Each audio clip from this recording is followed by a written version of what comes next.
নৌকা করে পার হয়ে গেছি, এবার এই পারের ঘাটে এসে এবার এখান থেকে আমরা টোটো ধরবো, তারপর যাব যেখানে যাবো। পড়েছি স্বরূপগঞ্জ ঘাটে, তো এটা হচ্ছে স্বরূপগঞ্জ ঘাট, চারিদিকটা খুব সুন্দর। তো এবার টোটোতে উঠে পড়েছি ঘুরতে, তো ঘুরবো এবার। অ্যাকচুয়ালি আমরা নিজেরাও জানি না যে আমরা কোথায় একটা ফ্রেন্ডের সাথে দেখা করতে। না না না না, সম্পূর্ণ ভুল। আমরা নিজেরাও জানি না আমরা কোথায় যাচ্ছি।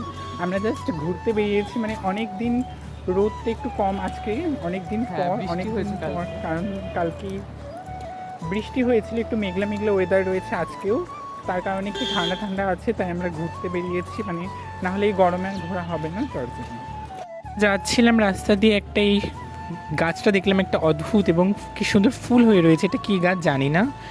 তো রাস্তার মানে পাশ দিয়ে বড় বড় গাছগুলো এত সুন্দর লাগছিল দেখতে, সিরিয়াসলি দারুণ।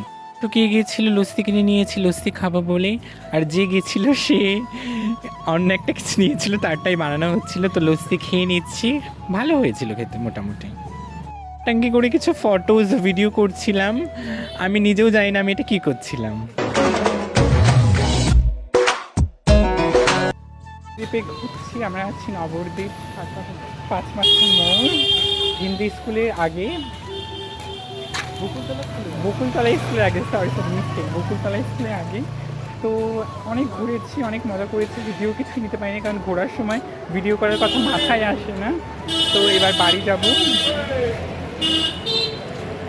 বাস স্ট্যান্ড থেকে বাস ধরে বাড়ি চলে যাবো। নবদ্বীপ বকুলতলা স্কুল, এখানে আমি 2 বছর পড়েছি, 5-6।